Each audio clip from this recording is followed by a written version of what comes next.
wabillahi nasta'in wa ala dunya wa din wassalatu wassalamu ala abiyil mursalin ala sayyidina Muhammadin wa ala alihi ajma'in. Puji dan syukur kita ucapkan pada Allah Subhanahu wa taala yang telah memberikan kita nikmat iman, nikmat Islam dan nikmat kesehatan sehingga pada sore hari ini walaupun keadaan hujan kita dalam keadaan sehat. Tidak lupa salawat salam yang kita ucapkan pada junjungan kita Nabi Muhammad SAW. Semoga nanti di yaumul qiyamah diberikan selamatnya. Amin ya rabbal alamin.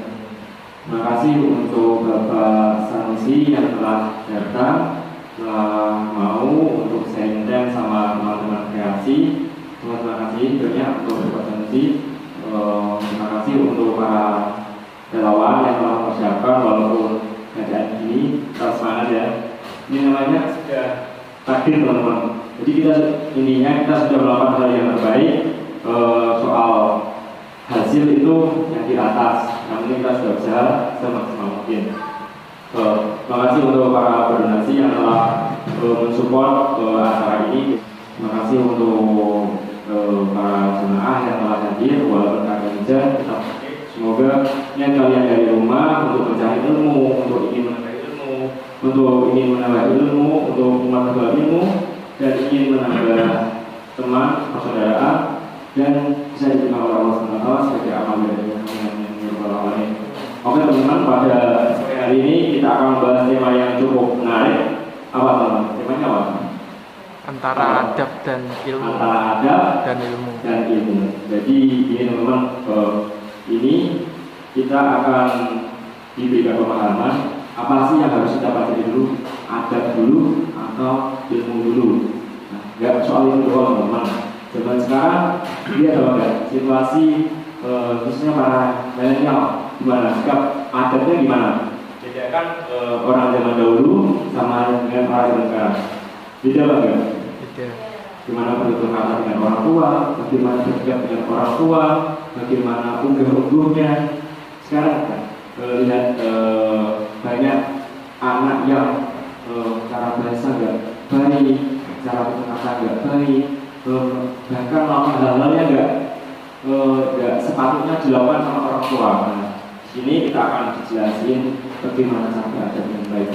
Nggak soal ilmu saja, tapi ini soal adab. Oke, tidak usah terlalu lagi. Mari kita sambut Bapak Dr. Andes Haji Sanusi, MH.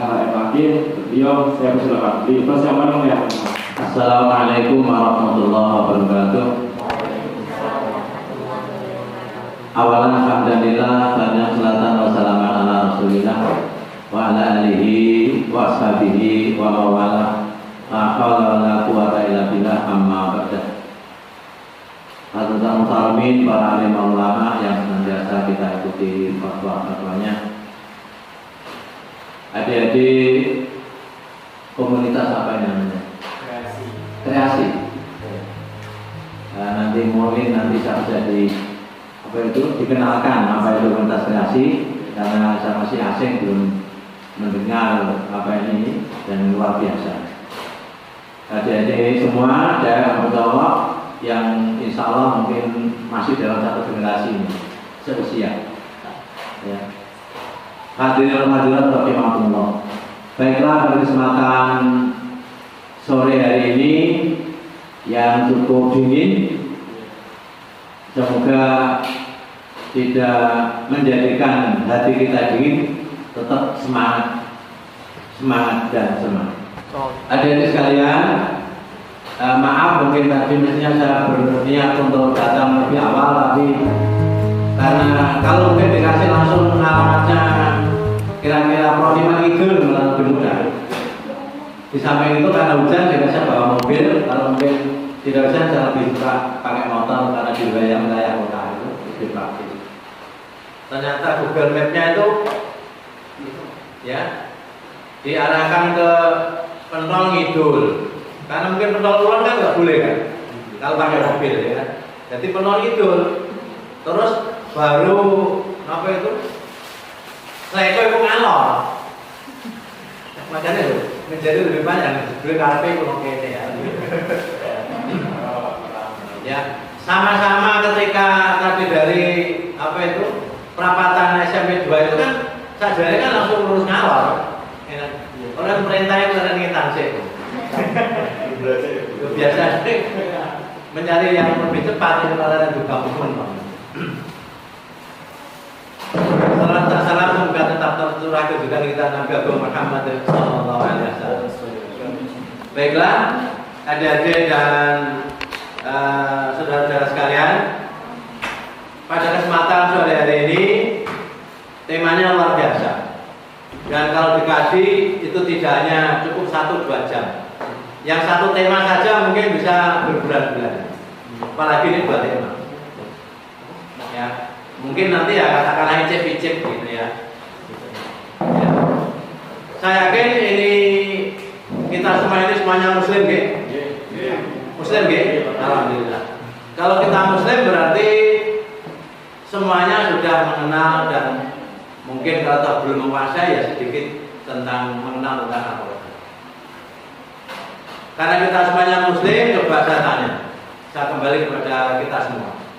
Kira-kira dalam Islam ini, dalam Al-Quran atau Nabi menerima tugas ini, kira-kira yang penting adabnya apa ilmunya?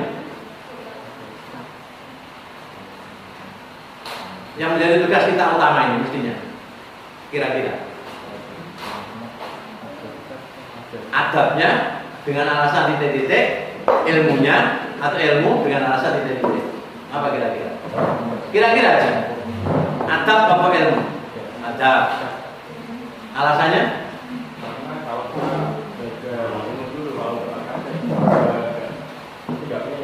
Oke.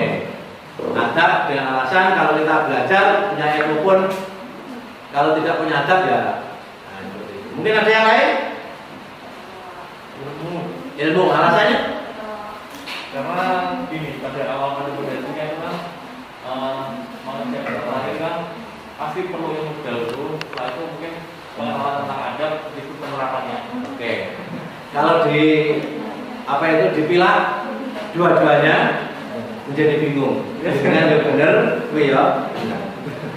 Ya kan? Adab yang penting, ilmu ya penting. Tapi kalau kita urut dalam sejarah Al-Quran diturunkan oleh Allah. Ya. Ketika Al-Quran diturunkan oleh Allah di situ, di muka bumi diterima oleh Nabi Muhammad, itu kira-kira isinya tentang ilmu, tentang adab, tentang ibadah, tentang muamalah. Apa kira-kira? Ketika Al-Quran diturunkan, ya yuk, tentang ilmu, tentang adab, tentang ibadah, tentang muamalah, tentang syariat, kira-kira apa? Nah, ini pentingnya di sini. Ayo, kira-kira yang paling benar yang mana? Tentang adab, tentang ilmu, tentang ibadah, tentang muamalah. Ayo. Yang pertama kali diterima oleh Nabi tugas dari Allah. Surat apa? Al-Alaq.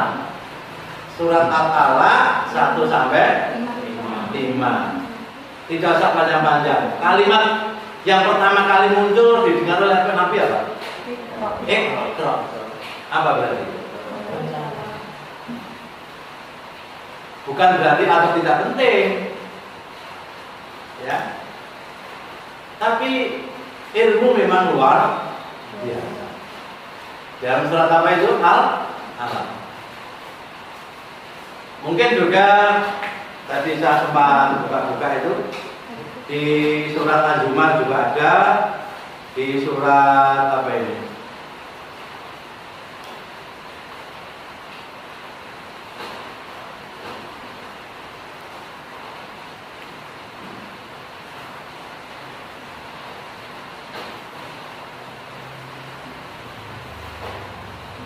Di dalam surat Az-Zumar, di sana disebutkan, A'udzubillahi minasyaitonir rajim, bismillahirrahmanirrahim.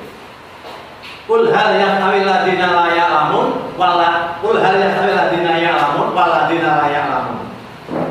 Qul, katakanlah Muhammad, apakah sama orang yang pintar dan orang yang tidak pintar itu?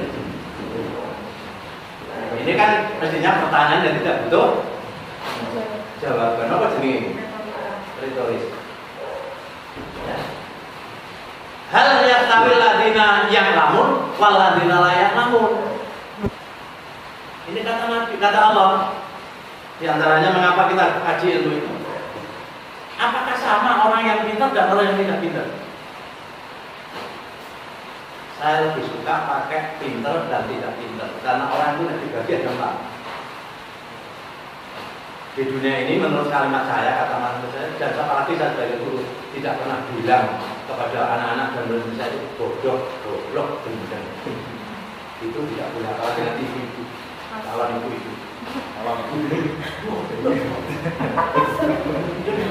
jangan sampai keluar. Karena al-qaul kan ucapan adalah di samping itu tidak begitu. Ya. Orang itu ada kategori 4. Pinter banget. Tidak sayangnya. Ya, pinter. Orang patek pinter. Dan orang patek pinter banget. Maka kalimat saya, anak-anak saya, murid-murid saya ini pinter semua. Itu kalimat saya. Pinter kan? Tidak ada yang bodoh. Semuanya pinter. Hanya tinggal kategorinya. Pinter yang mana? Pinter banget. Pinter. Orang patek pinter. Atau orang patek pinter banget. Biasanya kalau yang bisa jadi guru, jadi dosen itu berarti yang mana? Maka dengan seperti ini, apakah yang sukses mesti anak-anak yang kategori A? Halo. Apakah anak yang sukses mesti ada kategori A? Yang pintar banget. Karena tadi kembali ke ilmu itu ternyata macam-macam. Kepintaran, kecerdasan itu juga macam-macam.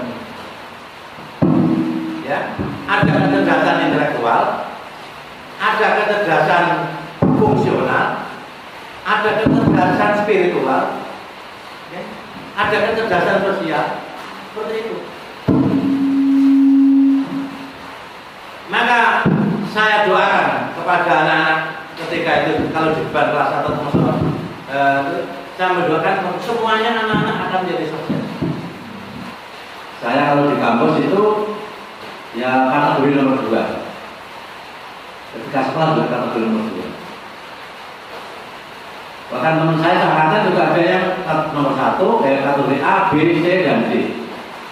Ternyata semuanya kalau sudah reuni alumni itu ternyata sukses-sukses.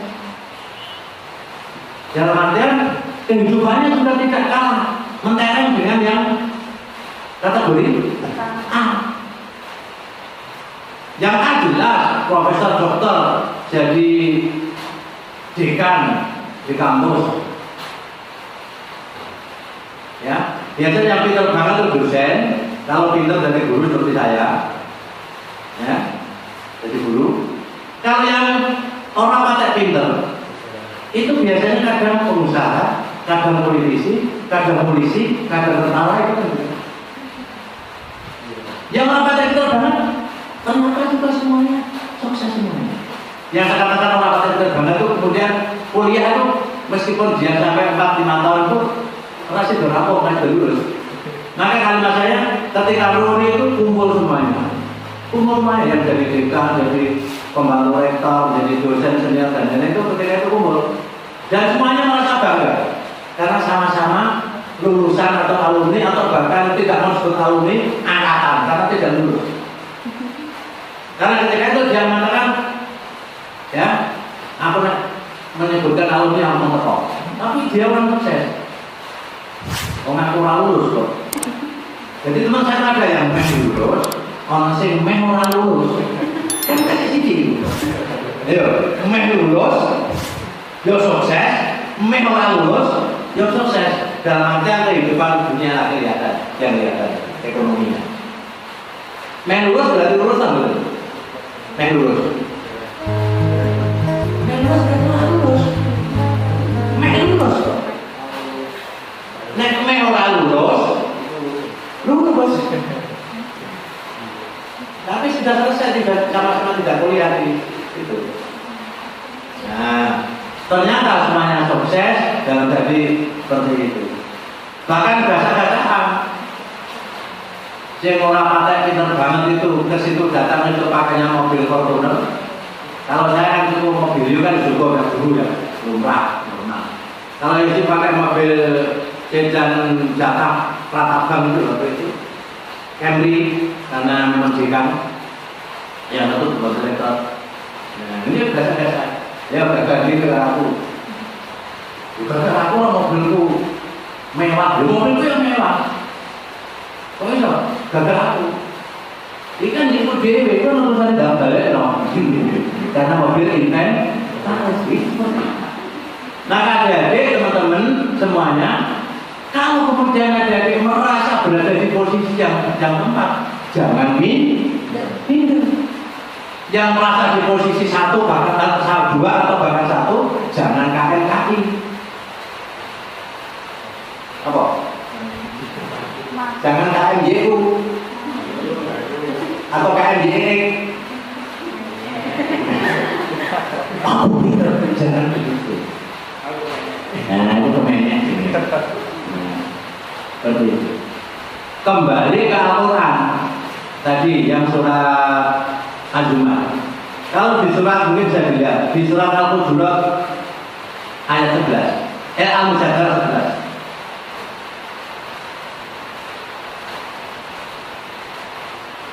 Di situ berbunyi A'udzubillahi minasyaitonirrajim bismillahirrahmanirrahim. Ya ayyuhalladzina amanu idza qila lakum tafassahu fil majalisi fafsahu yafsahillahu lakum. Wa idza qila fansuju yarfa'illahu alladzina amanu minkum walladzina utul ilma darajat. Kalau yang tadi Az-Zumar 9, kalau yang ini Al-Mujadalah 11. Di sini disebutkan ya ayyuhalladzina amanu, orang yang beriman. Idza qila lakum, ketika diucapkan kepada kamu, tafassahu, kalau dalam bahasa apa ini? Bahasa Jawa ini jembar-jembarno.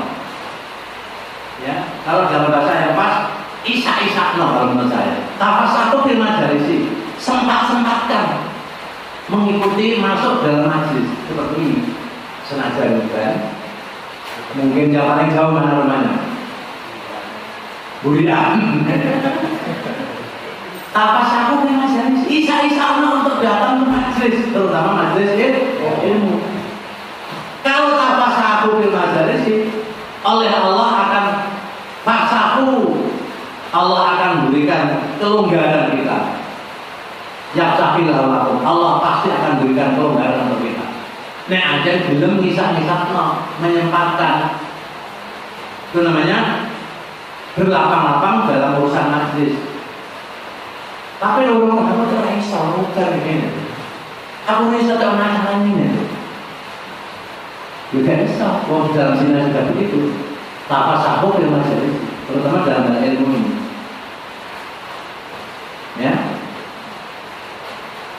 Yang sudah bekerja macam, yang masih kuliah macam, yang kuliah dan bekerja macam.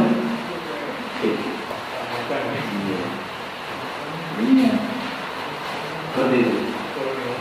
Di akhir ayat Al-Mujadalah itu atau Al-Mujadilah itu bisa disebutkan yarfa'illahu alladzina amanu minkum walladzina utul ilma darajat. Yarfa'illahu, Allah akan mengangkat. Yarfa'illahu alladzina amanu, orang yang beriman. Yarfa'illahu alladzina amanu minkum, di antara kamu, utul ilma, yang menuntut ilmu.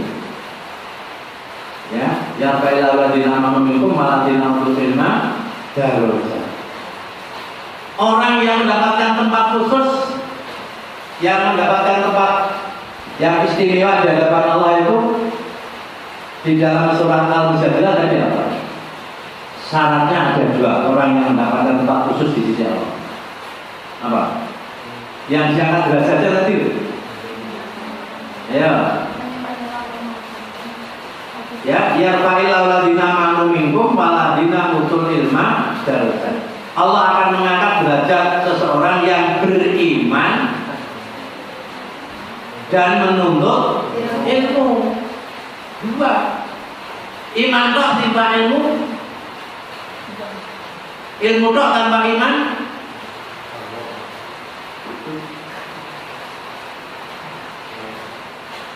Jadi itu. Mengapa orang Eropa, orang Amerika, orang Korea, orang Cina pinter-pinter? Ya. Karena memaksimalkan potensi yang ada pada dirinya untuk menguras otaknya, ilmunya seperti itu. Ya. Misalkan cewek itu kan berdandan, terus kita membayar ya, nyawa tadinya. Itu bukannya kalau puasa Ramadan itu kan hukumnya wajib, ya kan? Kalau saya pernah dengar itu kok, itu enggak apa kewajib apa yang hukumnya wajib itu tidak bisa disatukan dengan yang sunnah. Kalau pertanyaannya apakah emang bisa, maksudnya gini, apakah puasanya itu sudah terhitung semuanya? Apakah itu puasa antara puasa wajib, puasa sunnah itu emang langsung bisa dijadikan satu? Oke, saged ya. Jadi wajibnya kena, yang sunnah ikut kena. Termasuk kalau kita jinabat, mandi junub, okay? Mandi junub. Kalau kita sudah mandi junub, yang kecil sudah otomatis ketut, tidak sambung wudu.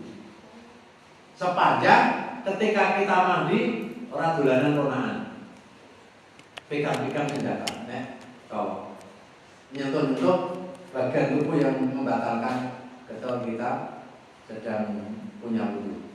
Jadi begitu.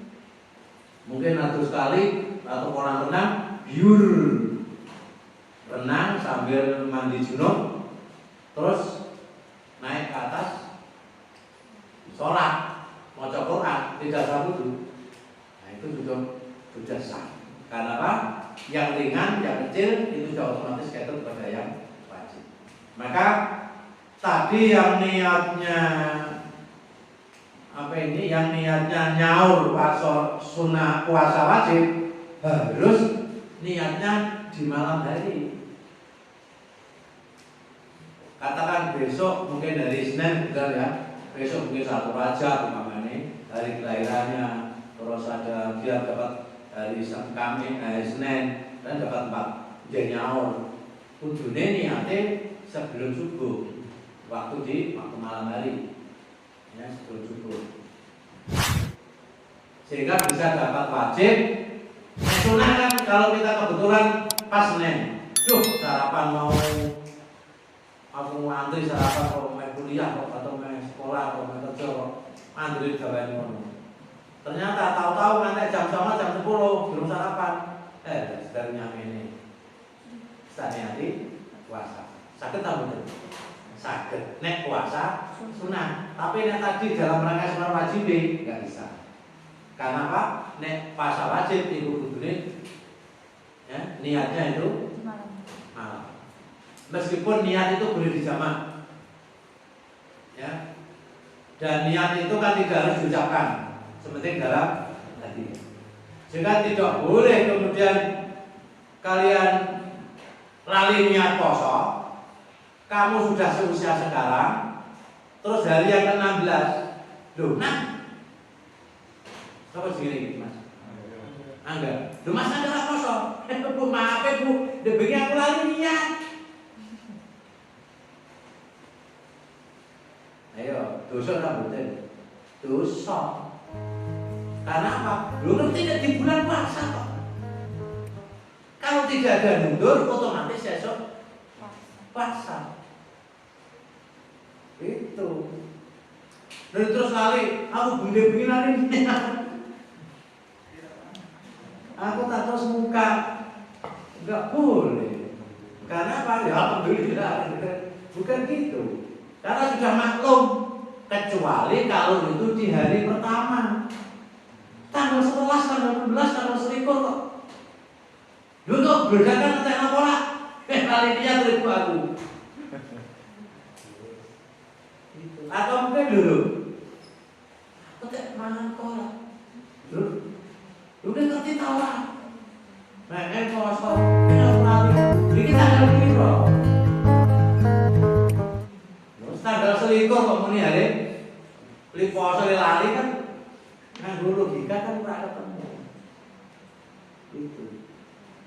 Atau mungkin umpamanya ini, wes kelas loro sekolah, kelas loro SMA, atau mungkin kelas 1 SMA 1 baik sudah bulan kedua di situ.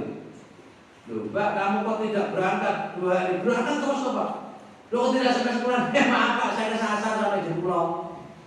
Mau main landing mana? Kan pernah ketemu. Ini aja mau paras. Nah, aja mau paras. Lu mulai sekolah aku nggak seragam pramuka aku di nopo. Jumat kan? Senin. Moro di sekolah upacara nganggo pakaian seragam pramuka. Loh, kamu ke seragamnya aneh-aneh. Apa saya kira dari Jumat? Nek wong harus kan ora tekan. Wong bar Setu prei, Ahad prei, dino Senin kok diarani dino Jumat. Ya mau kemana? Seperti itu. Oke, mungkin ada yang lain? Saya mau. Ya. Itu kan kalau berlaku di puasa Senin Kamis ya, berhubung kan berlelah kita pas nyaurnya itu pas hari Senin sama Kamis misalkan gitu. Nah terus kalau puasa Syawal yang 8 hari itu gimana? Apakah kita bisa menyatukan antara kewajiban sama kesunahan tersebut? Apakah itu memang benar-benar berbeda? Karena kan kewajiban itu kan sesuatu yang harus benar tersendiri gitu loh Pak maksudnya. Oke. Kita harus membayarnya sendiri. Yeah. Kalau itu gimana? Sama, ya. Ketika kita di bulan Syawal itu juga sama. Jadi tidak harus disendirikan jika aku nyaur sing utang terus di puasa Syawal tidak bisa. Jadi yang sunnah itu bisa otomatis ketut ke wajib pahalanya gitu. Maka ini gunanya kita memiliki ilmu yang seperti itu. Dan untuk puasa Syawal itu ya tidak disunahkan, dianjurkan urut, tidak. Yang penting di dalam bulan Syawal itu 6 hari. Ya, 6 hari. Nek menurut saya justru lebih baik dilaksanakan setelah Ramadan. Karena Pak, kita ini orang Jawa punya tradisi Idul Adha, Lebaran. Hari kedua. Jadi terus Idul Fitri hari kedua di poso. Iku jenenge wong sombong kok maki. Yo kowe poso ini tapi di luar. Sorry maaf ngapunten kula mulai Syawal iki poso. Ya apik nih ya. Tidak menyesuaikan dengan tradisi. Karena kita punya tradisi yang luar biasa. Tradisi luar biasa apa? Tradisi sungkem, silaturahim, halal, bihalal. Ya. Karena kalau tradisi halal bihalal sungkem itu hanya terjadi di Indonesia. Ya. Hanya terjadi di Indonesia. Di muka alam berarti tidak ada. Halal bihalal itu malah lucu apa itu maksudnya. Jadi kan seperti itu. Jadi luar biasa dan tradisi jangankan hanya di dalam satu provinsi, secara nasional Lebaran itu mulai kabeh. Bahkan para TKW yang ada di Hongkong, ada di Taiwan, ada yang di Jepang, ada di Malaysia, ada di Singapura itu nek bodoh ya direwangi mulai. Padahal orang banyak yang di Jakarta itu yo dona poso, yo dona sholat, tapi yo mulai betul. Nah itu seperti itu tradisinya luar biasa. Maka saya sarankan umpamanya kalau kalian poso Syawal itu ya laksanakanlah setelah 6 hari. Setelah butuh 4 atau setelah 4 itu kita laksanakan. Atau kalau mungkin dimulai ya sudah 1 atau 2 hari nggak apa-apa. Terus kemaki begitu hari kedua poso sampai hari ke-7 poso terus. Ibu niatnya poso tak gimana jajane. Teknik tip untuk jajannya apa entek gampang Pak jajannya. Ya? Bukan, jajannya tetap di atas meja semua. Tapi tipnya itu adalah meja dan kursi itu agak jauh. Bukan ewang, gak apa-apa. Mau mas. Begitu wong ngadep, karepe meh njupuk jajan. Terus sing duwe omah, lho kok kesalahan apa? Masya Allah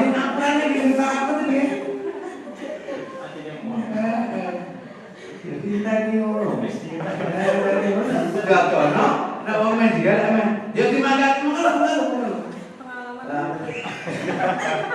Begitu lagi digarek ngaten, lho kok kesalahan apa ta? Oke, betul apa-apa dibanding kalau geng-geng rambutan sebenarnya begitu. Nanti awak 15 kamu jajan ora kalah. Atau mungkin biasanya kan bodoh kan murid-muridnya demoral pun saya tipnya nek kepengen jajani utas ada wajar ngomong-ngomong. Kita harus muridnya dapat dia. Tapi terus dewa-dewa bisa kedua ini. Nek kepengen jajan kepengen tak langsung 30 setengah menit tuh langsung kerja. Ini gila. Mana langsung bodoh mana seragam kamu kasih bilang-bilang. Kecil juga tas gendong kan? Sama. Jangan balik, monggo. Mungkin sesi pertanyaan sudah cukup saja teman-teman karena sudah menjelang maghrib juga. Makasih untuk kalian semua, untuk Pak Sanusi, makasih telah sharingkan sama teman-teman. Semoga ilmu pada hari ini bisa bermanfaat bagi kalian semua. Bisa diterapkan bagaimana sih ilmu sebenarnya, bagaimana sih penerapan adab. Oke, untuk menutup majelis ini, mari kita tutup dengan pertemuan majelis. Subhanallahi wa bihamdika, asyhadu an la ilaha illa anta, astaghfiruka wa atubu ilaik. Assalamualaikum warahmatullahi wabarakatuh.